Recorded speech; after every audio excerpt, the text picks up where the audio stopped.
At 5 o'clock in the darkness of a November morning, with the knocker-up's hard tapping on his window ringing in his head like some taunting nightmare, he knew that the snow would never lie deep and crisp and even. He had ignored this signal for him to get up, and it wasn't for the first time. He had pulled his blanket over his head and curled up for a few more minutes' sleep, as he dreamily wondered who it was who woke the knockers up. The fine white snowflakes never made it through the thick fog of industrial smoke that lay all over the whole of the town of Skelton. All snow was turned to a pink, cold drizzle that coated your nose and throat with a stinging layer of gritty dust. It was only the hard pellets of the hail that made it through the dusty blanket of clouds that belched from the pits and the foundries. The filth and the smoke from the chimneys and towers seemed to blot out the sun on even the finest of days, and he cursed the hail that rattled and raked at his, John Senior Junior's, window all night. He was the deputy's son, John Senior Senior. He'd been born 15 years ago on the wettest Sunday in August that anyone could remember, and it felt as if water had followed him all of his life. If it wasn't rainwater, then it was the hail that melted into red, rusty puddles that ran like blood into the river. If it wasn't the melting hail, then it was the water in the pit that slopped and slurped its way into the mine shafts and ran around his old steel toe-capped boots and onto the stable floor. It was his job, as a horse fettler, to make sure that the horses didn't get too wet. It was his job as a horse fettler to make sure that the horses were groomed, fed and fit and well enough to carry the 2-ton tubs of ironstone up to the tippler carts and into the trains. If he didn't, then he'd have 8 gangs of men to answer to. His favourite horse was Danger. It was a daft name that only he could have come up with, as Danger was as safe and as gentle as the mice and the rats that scurried in the shadows at the back of the ironstone pillars in the excavated galleries. If she could have, Danger would have strapped herself into a bridle and harness and coupled herself up to the tubs on the iron rails in the pit and done her shift without any help from him. But as it was, even though he was tall, he still had to reach up to put on her bridle and bit. She wasn't a peck of bother, and the easiest Cumberland mare you could wish for, which was not what you could say about John Senior Junior. He'd always been the one that people would say that he would be all right if he didn't clart about and act like a fool all of the time. When he went to school, not that he did very often. When he went to school, the schoolmistress would say that he had a sensible head on a pair of stupid shoulders. He would be the one who would paddle in the puddles or dance in the drains when the other men were trying to get home as dry as they could. Being half an hour late to get up and get down to the pit, he just hoped that the vet would pass the horses as all fit and well. I've got to tell you that being late for the vet was worse than whistling in the mine. And here's another thing. Let me tell you that the pitmen were the most superstitious people you could ever have the misfortune to meet. It was all, never use scissors on a Sunday, or turn around 3 times, clap your hands with your eyes tight shut if you saw a pair of magpies, and always turn back if you meet a woman on the way to work. As I've already said, his father, John Senior was a deputy at the North Skelton mine, and as a deputy his job was to be at the mine before the shift started, to make sure that the pit was safe for the men to start lugging the great blocks of ironstone into the tubs and out to the furnaces, foundries and forges that lined the River Tees. Old John Senior had given up on his son almost from the first day he took him to work. He had said to him, "Never mind clarting and messing about. You're here to earn a living and to do as you're told. You're a man now, and you've got to do a man's job." Mind you, he had told him this from the very start, right from the time he was old enough to walk and talk and, perhaps, listen. He had been taken out of school on the Friday, And on the following Monday, on his first day, he had been the only one who had enjoyed wading through the red-stained water up to his waist.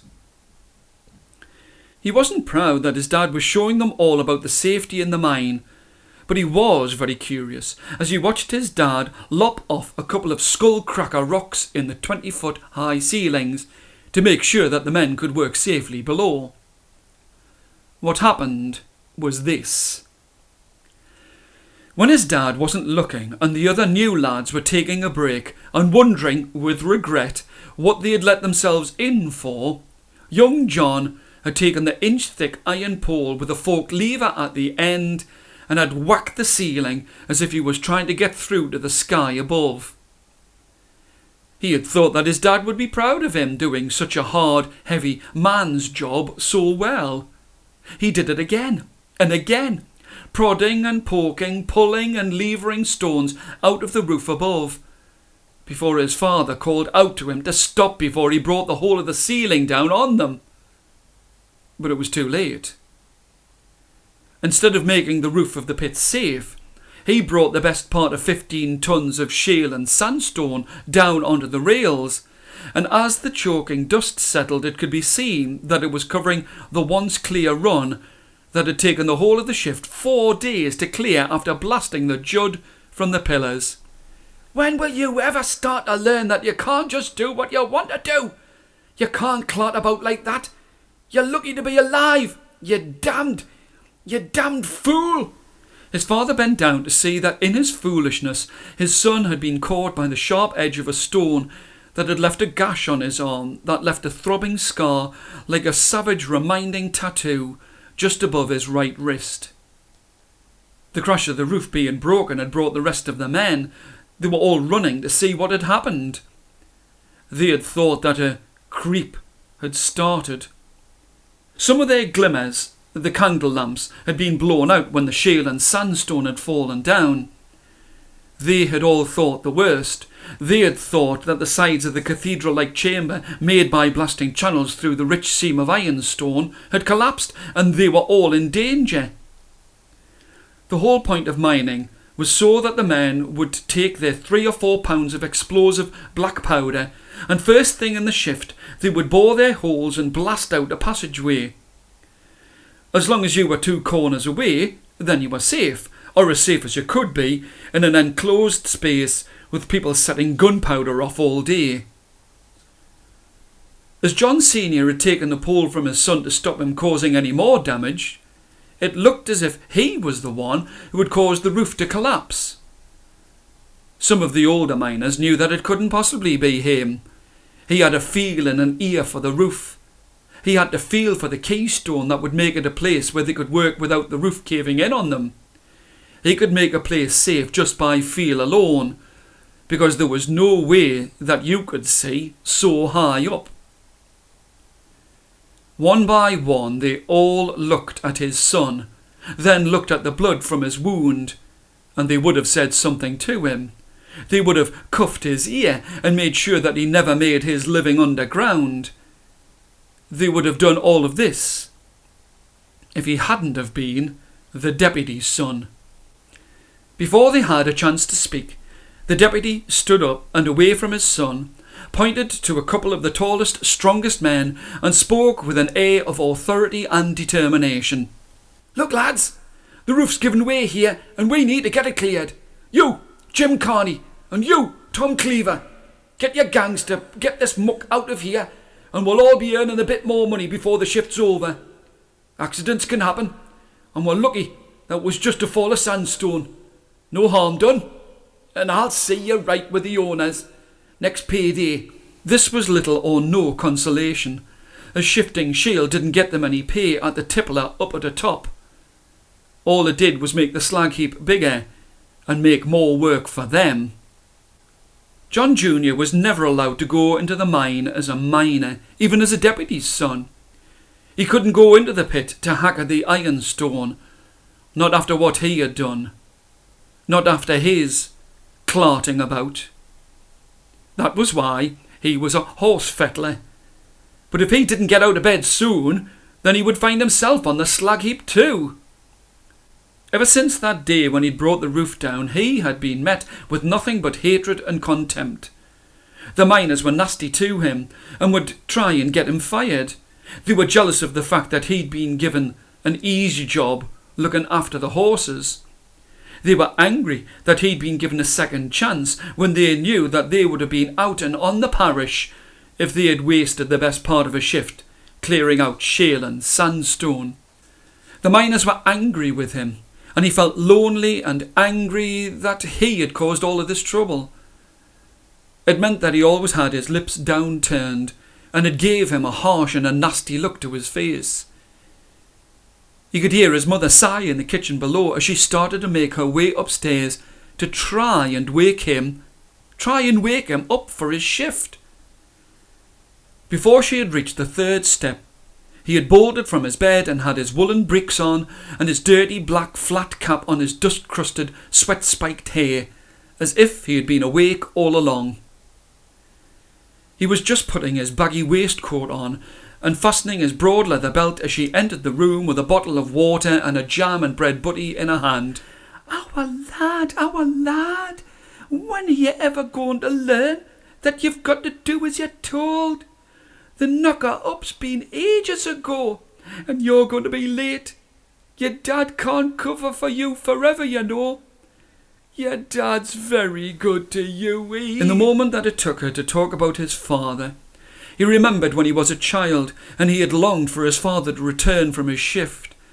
He would run to him and be picked up and swung in the air as if he could fly.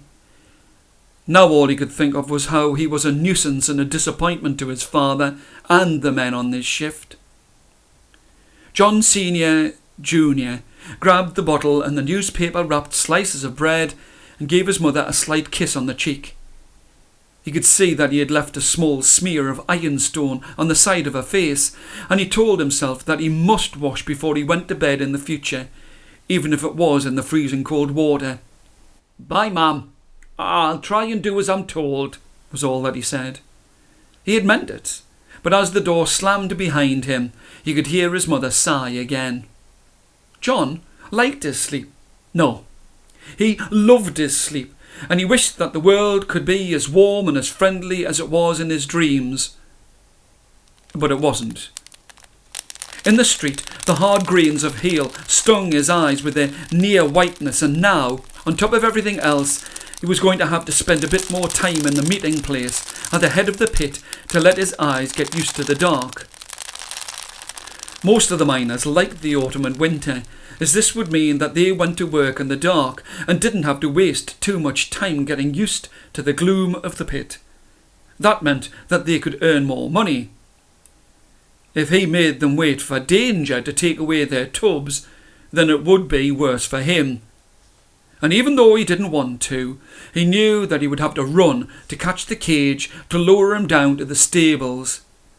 With him running and being late, he didn't see the grocer's wife as he ran down the middle of the road.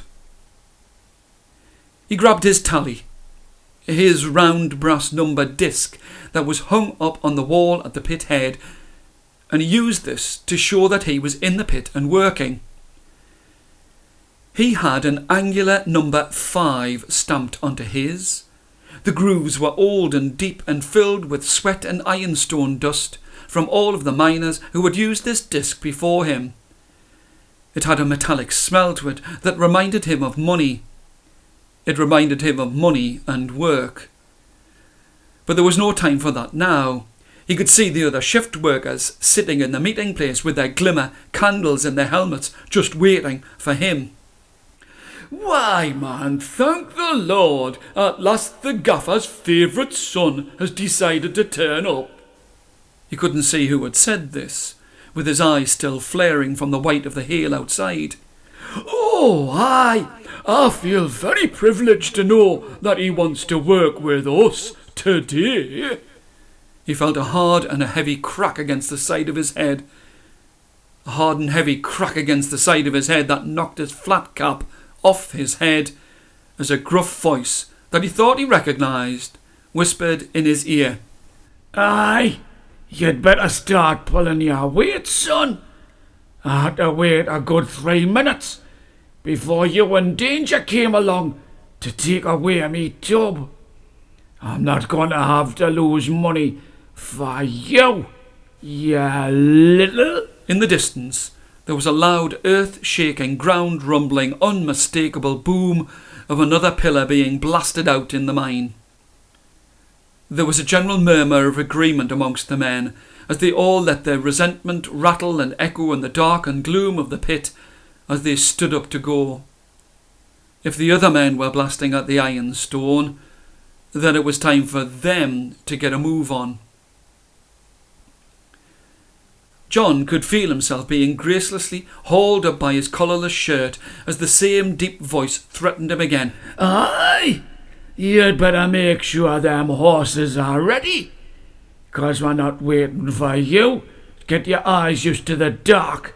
Now get on, and maybe you can get yourself out of your bed in time next time.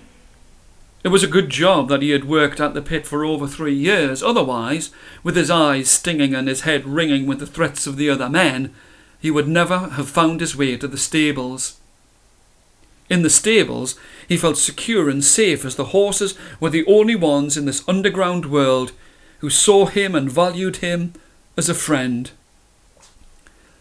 Danger slowly plodded up to him and lowered her head to allow him to put a bridle on. He patted at a huge neck with the flat of his hand as he coupled the first of the day's tubs to a harness. Well, old girl, it looks like it's me and you. I'll get you something good to put into your nose bag a bit later on. His words were broken by a yell down the shaft. Get a move on with that tub and that horse, and stop your gassing on with them. We've got men's work to do down here. We are shooting a stone, so get a move on. With a heavy heart and only an old horse for a friend, the boy moved by the side of the rails and made sure that Danger was all right. He could feel that the pitmen were going to say something else to him, but they stopped as the shadow of his father appeared beside him. So you finally made it, did you? Even his father had taken to scolding him in public.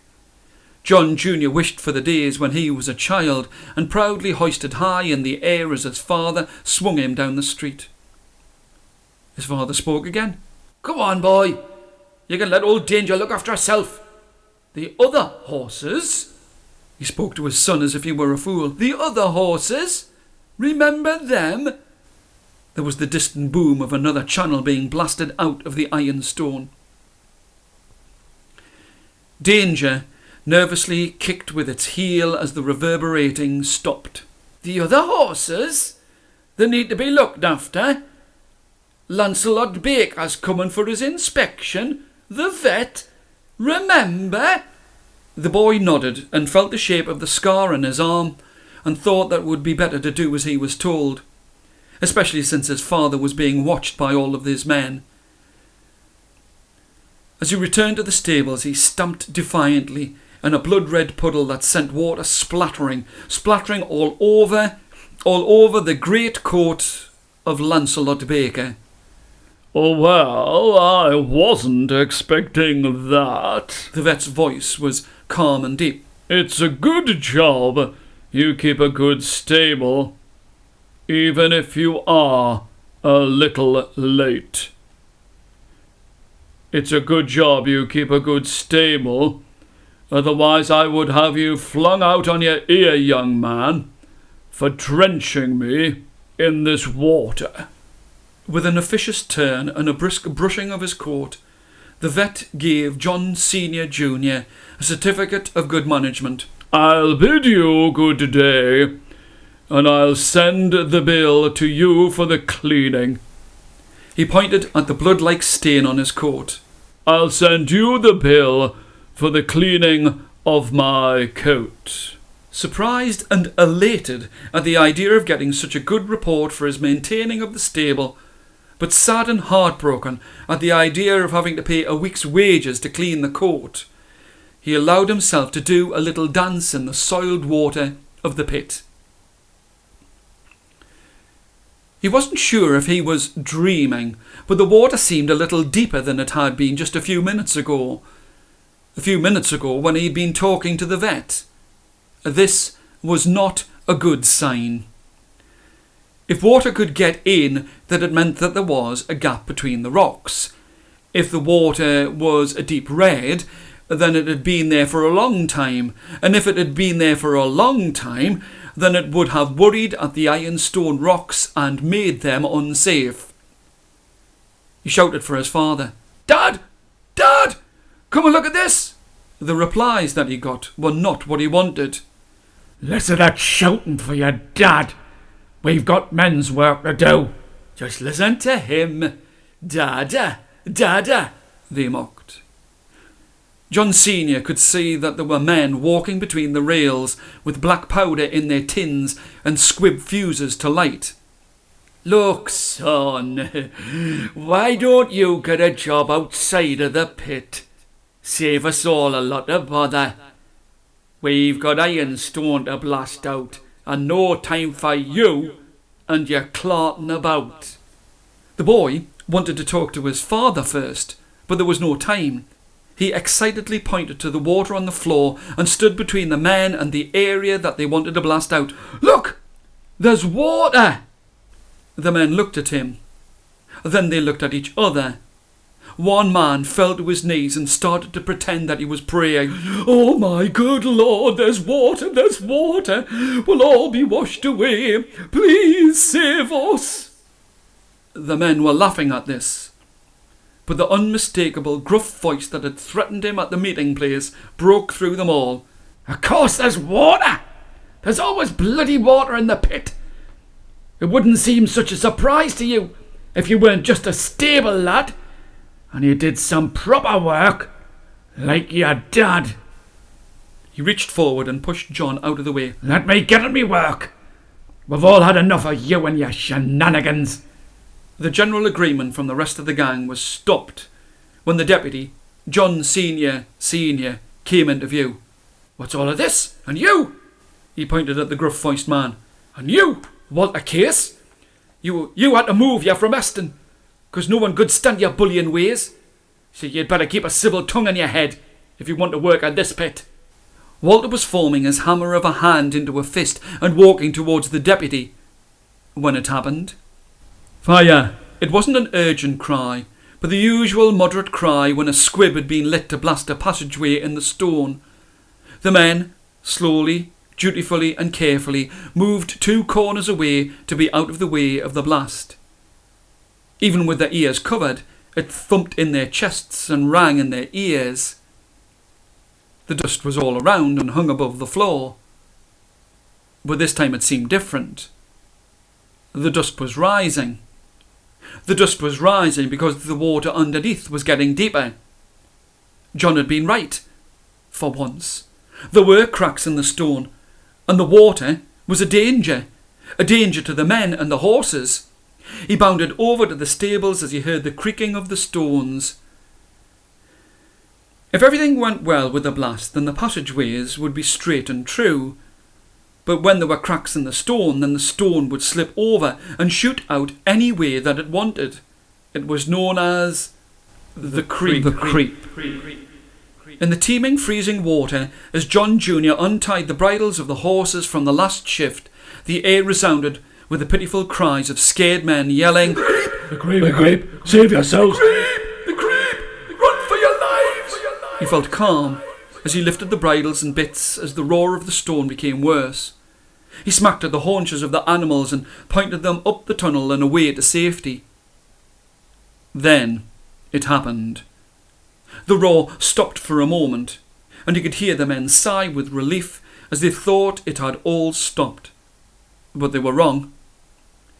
There was a sound like thunder as the creep took hold of the whole of the lower floor of the pit bottom. Air rushed and the water rippled as thousands of tons of stone slipped and slithered on top of itself. It wasn't going to obey any man's hand.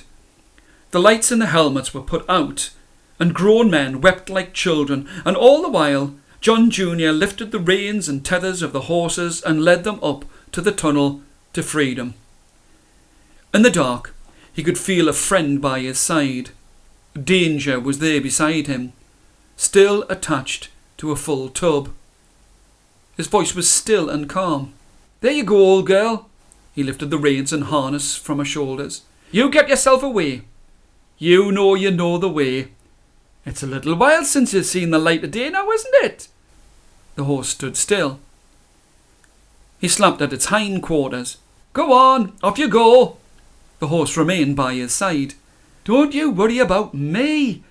I'll be up as soon as I've got the rest of the stable sorted out. I've got a reputation and a certificate from Lancelot Baker. I'll tell you what." He reached into the pocket of his trousers and pushed the jam sandwich that his mother had given him into Danger's nose bag. "You eat that, and I'll get you another one tomorrow morning." With another slap on its backside, Danger reluctantly made its way up the pit shaft as John loosened the reins on another horse.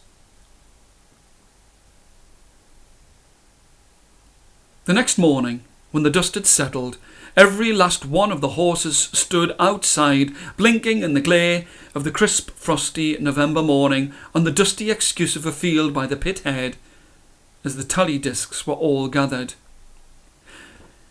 John Senior felt grateful that they were all being returned one after another. They jingled and clanked against each other and sparkled on the huge hooked board where they all were placed in ranks. All of the discs were returned, all of the tally discs, except one. There was a gap in the rows and columns of numbers that stuck out like a dark star in a bright horizon. It was the number 5.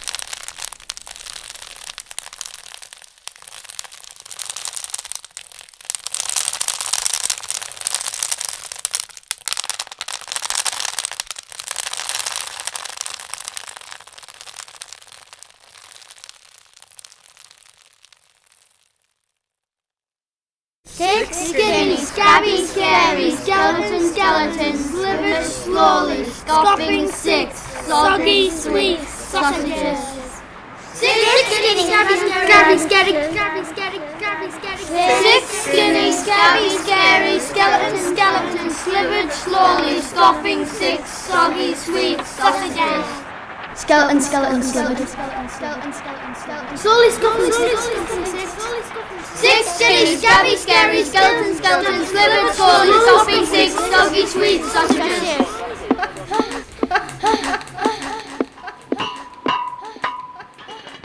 Six skinny, scabby, scary, skeletons, slivered slowly, scoffing 6 soggy, sweet sausages. Soggy, sweet sausages. Six skinny, scabby, scary, skeletons, slivered slowly, scoffing 6 soggy, sweet sausages. Soggy, sweet sausages. Slowly go. Skinny, scabby, Skeleton, slivered. slowly scoffing, Soggy, sweet sausages.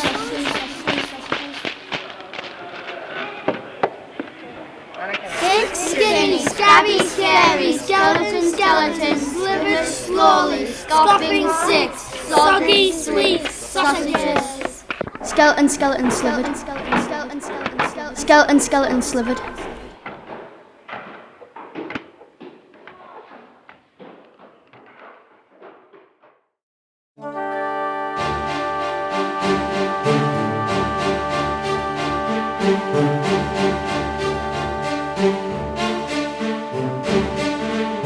There was never any comfort in her room at the top of the great house.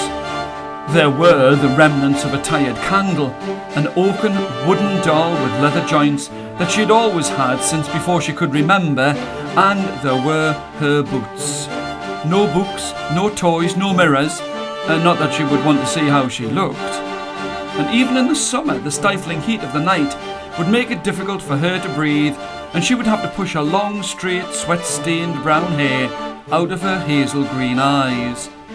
It was worse in the winter, as the cold would pinch and nip at her skin as she tried to sleep under the thin blanket on her rickety excuse for a bed. As autumn leaves rattled on the eaves and gutters of the house, the clock of All Saints chimed midnight as an old owl could be heard landing on the clean queen slates of the roof.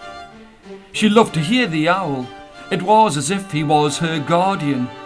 Every night she would hear him land and get himself ready for a good night's hunting. She didn't mind his hooting, as it was as if he was watching over her. It was as if he was her only friend. She closed her bright, clear, shining eyes and imagined the world away from the slavery and toil of the house. For a moment, she wished that she could fly away like the owl and find somewhere where she would know what it was to feel full. Somewhere where she would know a kind hand instead of a fist and a scowl from the upper parlour maid. She listened to the owl and allowed herself to smile in the dark, and all she wanted to do was to sleep so that she could do her work the next day. It was hard, back-breaking, tedious work that had to be done on her knees and finished before the master and the mistress would see her. They made sure that she knew that they didn't want to see her in her patched rags and dirty clothes. They didn't want to see her with her arms no more than skin and bone, as it would remind them of the fact that they only paid her a pittance in wages. All she got, and you're not going to believe this, all she got for cleaning and polishing from morning until night was 2 shillings a week. On top of that, she had to pay them 3 farthings a week in rent for this poky cupboard of a room. That left her with 1 shilling 8 pennies and a farthing to live on. Not much for all of that work. If she thought too long about it, she would cry. With only half a day a week off to clean the few clothes she had and to go and see the old pit horses left on south lawns at the stables at the back of the church, well, that meant that she made £4, 8 shillings and 3 farthings a year. It wasn't enough to live on, and it wasn't enough to escape with.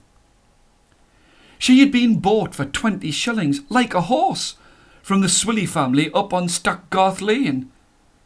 She wasn't asked if she wanted to move. She was told like she'd been told all of her life. All she could remember was work and moving from house to house and never having enough money or food to keep her body and soul together.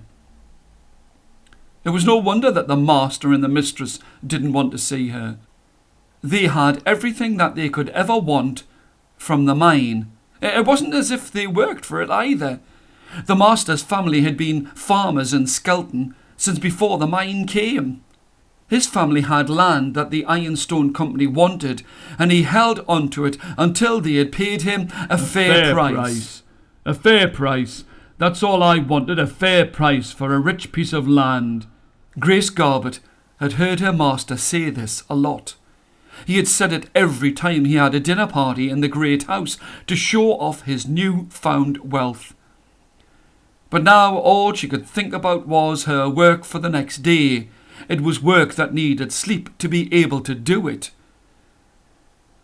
If there was any comfort in this world, it was that, on a crisp, clear day with the wind blowing in the right direction, she could hear the sound of the waves pushing on the sand at Saltburn.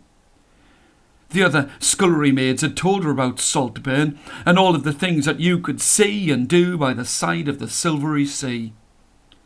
All of the other girls were all locals, and they had their mothers and fathers to look out for them. The master knew their families, when they had all been poor farming families together, and he knew that he couldn't make their daughters work for such poor wages. He had known them all when they had farmed the same land, but he had the land that was filled with a 16-foot seam of ironstone. He had the luck to have just what the ironmasters wanted, and he could wait until he got a fair price. That's all I wanted, a fair price for a rich piece of land. A fair price. That's all I wanted, a fair price for a rich piece of land. The owl fluttered down from its usual perch on the mossy eaves and pulled and scratched at the window, and Grace Garbutt knew that sleep was going to be hard to find this night. She rose from her bed, still clothed in a short-sleeved muslin work dress. There was no point in getting cold as well as tired. She pulled at the rusty catch and looked up and out of the window to try and see the owl. The fresh, earthy smell of the countryside had gone a long time ago. Now that the mines and the quarries had ground up the air and the earth, all that was left was the smell of the pig iron furnaces along the Tees at Stockton. She longed for the breeze to always blow from the sea. She had always had a way with animals. The old pit horses, taller than a giant, would sidle up to her as if they were obedient puppies, and she hoped that the owl would come and land beside her. She let out a yelp of pain as the owl, bigger and heavier than she had imagined, grabbed hold of her index finger with its spiky talons and started to pull. If she had been any weaker than she was, then she might have tumbled out of the window and down onto the flagstones below.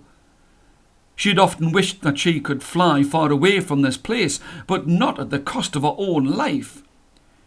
She pulled her hand back inside of the room, but the owl flew into the room and grabbed her hand again and pulled her to the window. It was as if it was trying to lead her away from her room. "What is it that you want?" There were tears in her voice. "What do you want?" The bird had let go of her hand and was sitting on the iron catch of the window. She had calmed down now and could see that the bird did not want to harm her, but it did want her to follow it into the garden. Grace had never really left the house on her own at night before, but the owl seemed frantic for her to follow its lead. She had heard the stories of the miners in their tents and shanties, all crowded around fires in the night. She knew that they had come from all over the country, some even from Ireland. They had come to the north like ants and locusts for the frenzy of the newly found ironstone. It was just like the rush for gold in the Americas. She had heard the mistress say that it was all well and good having money, but if you cannot enjoy it for the want of being surrounded by the dregs of the earth, then I would rather be poor. The master didn't take the same view as his wife. He was too busy counting his money. The owl pulled at a finger again, and this time Grace spoke out of exasperation rather than fear. All right. I'll follow you. But don't you take me too close to the miners." She laughed to herself as she realised that she was talking to a bird. She pulled her high button boots onto her feet, and she noticed that they were nearly as dirty as her dress. She took a last look around her room. Her lips were pressed together with a determination that she was, for once in her life, going on a journey that was of her own choosing, not because she had to go on an errand. As she made her slow, nervous way down the creaking back stairs, she wondered what the master and mistress would say when she had gone. As she reached the garden gate, her back straightened as she realised that she didn't care what they said or what they did. She was going to make sure that this life was going to be for her from now on, no matter what happened, and it was not going to be for the sake of some fat farmer and his wife. She nearly laughed out loud at this, but she knew that she had better be silent in case the new Bobby on the beat or the army guards from the miners' shanty town found her. She knew that she would be sent back to the big house with a wallop on her ear for being a disagreeable, disobedient girl who don't know her place. The owl swooped down in front of her and guided her towards the high street. The stone angel above the clock at the front of the church seemed to beam down at her with a shadowy smile on its lips, and she thought that this was a good sign. No one was about, and the sound of the miners' camp was like some distant echo from a forgotten dream. and her heart beat in her chest near to choke her with fright and excitement. It was as she skulked and crept with her back against the red brick walls and made her way to the heart of the town that she started to feel really scared. She had never liked this place in the daylight. The old whipping post stood tall, straight and strong, and the owl had chosen to land on top of it. It was said that if you stood beside it by the light of a midnight moon, you could hear the sound of the men, boys, women and girls who had been whipped and beaten for stealing a loaf of bread.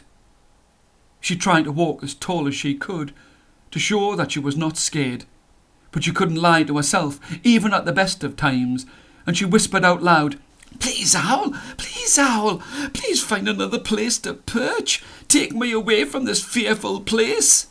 In the way that the tired old horses in the paddock field would obey her every word, the owl dutifully rose and flew past the shops in the town. Grace wondered what John Lewis would think of her shoes as she passed his cobbler's shop. They were way past their best, and her mistress had charged her nigh on 4 pennies for the privilege of having to wear these hand-me-down boots. The sweet and savoury smells of fruit and bread that came from Hannah Wilkinson's grocery shop reminded her of a day last autumn when the old shopkeeper had given her a piece of toffee that took her nearly 2 days to eat. It had been the sweetest thing that she had tasted, and the sweetest and kindest thing that anyone had ever done for her in the whole of her life. These thoughts kept her warm as she mindlessly followed the owl's lead. It was only as she turned the corner and found herself in the dark wooded graveyard of the old Church of All Saints at the low end of the town that she stopped and called out loud in fright. What had seemed like a good idea at the beginning of this journey now seemed like madness. "Oh, owl, oh, owl, I do not want to be in this place. This is a terrible place of death and ruin. Why have you brought me here?" There was no joy in her words as she spoke to the owl again. She sobbed and fell to her knees. "Why have you brought me here? Why have you brought me here?" She looked around at the sight before her, and she did not like what she saw. Row upon row of fancy sandstone graveyards that would have cost 100 lifetimes of her pitiful wages. Each letter was carved with a skilled, loving hand, and an eye to tell the world how rich they had been in their lives. It was no comfort to her to know how wealthy they had been as she stood in her poor clothes and boots. So she turned back towards the high street with thoughts of working in Hannah's shop. Even if she was only paid in food and scraps, it would be better than the dusty prison of her lonely room in the beautiful big house. The beautiful big house that kept its splendour and treasures hidden away from this girl who worked at its heart to keep it splendid for everyone else to see. She was stopped in her escape from the church grounds by the owl flying into her face and forcing her to turn towards the high arched windows of the old church. They glared at her like frightening eyes, and the moonlight reflected on the small panes of the wooden frames. "Enough, enough! I want to go away! I want to go away and back too!" She flapped her arms to keep the frenzied owl away from her eyes and face. "Enough, enough, enough! If I have to, I'll go back and live out my life in the... She stopped speaking as she could see someone or something in the lowest of all of the panes of glass and the high convoluted window. It was a man. It was an old man. A strange old man with gnarled fingers, and he was waving his claw-closed hands at her. All of her thoughts turned to panic as she thought that this owl had dragged her from the little comfort she had in the house to be murdered in the grounds of the church. She wanted to run, but she was frozen to the spot in blind fear. She could hear the tip-tap tapping of his stick as the studded door of the church creaked open. She wanted to shout out and hoped that anyone would hear her. Even the army guards, even the bobby, even one of the drunken miners, and still the tip-tap-tapping of his stick echoed around the whole of the graveyard. Now she could see him, and still the tip-tap-tapping of his stick was all that she could hear. To her, he seemed to be smiling an evil, knowing laugh, and as he got so close to her that she could smell his breath in the air, she tried to scream, but her throat was too dry and her voice was useless in her throat. The tip-tap-tapping of his stick, tapping of his stick. The click of his stick stopped. He raised it high in the air above her head, and she closed her eyes and waited for a death to come at the hands of this old man. She could hear the owl flying above her and thought that it was strange that the old man was taking so long to kill her. She buried her hands in her shoulders and waited. And waited. And the flapping of the wings stopped. She could no longer feel the breeze of its wings caught on the air. She opened one eye, and then the other. The owl was perching on the old man's stick, and it was the owl's turn to look puzzled and a little frightened. It bent its head to one side, and to avoid her staring, disbelieving eyes, it flew into the air.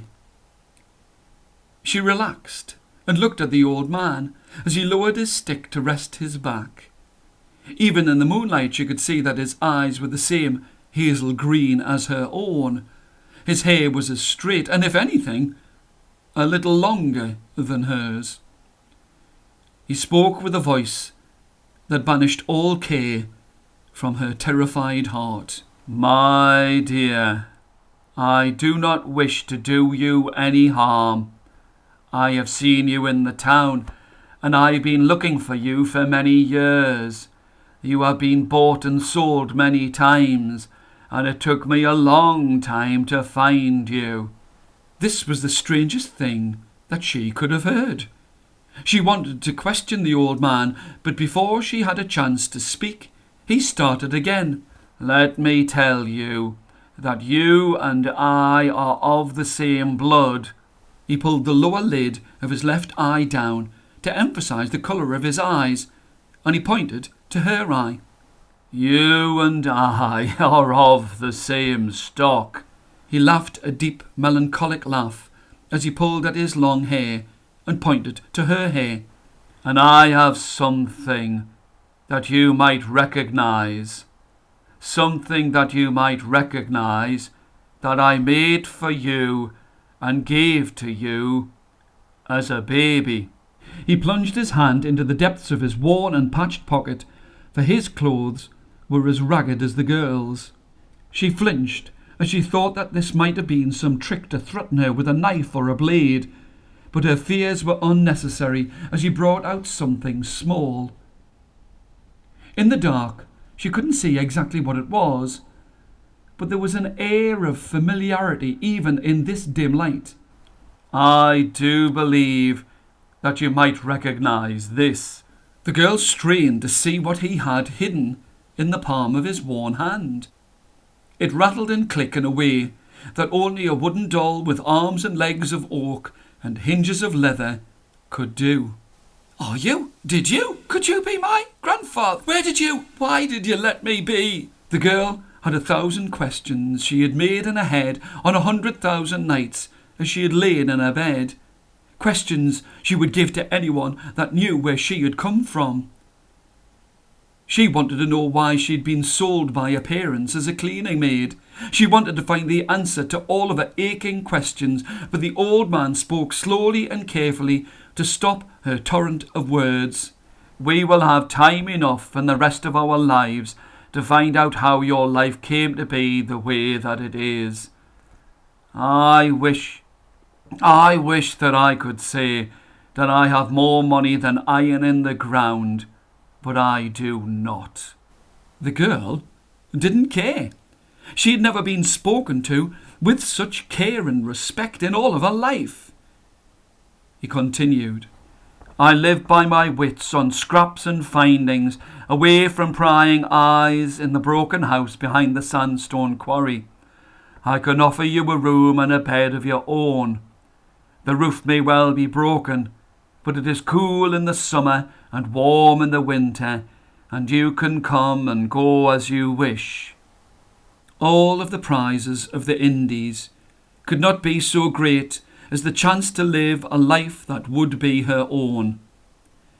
Grace Garbutt reached her hand out into the night as the owl, with the moon silhouetting its magnificent form, landed upon her shoulder.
Wild Whitby whalermen, whistle willow whistles when the wind is wild.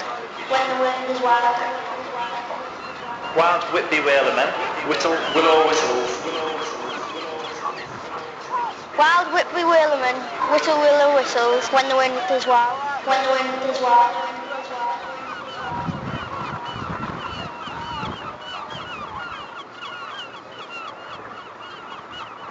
Wild Whitby whalermen, whistle willow whistles when the wind is wild. When the wind is wild. When the wind is wild.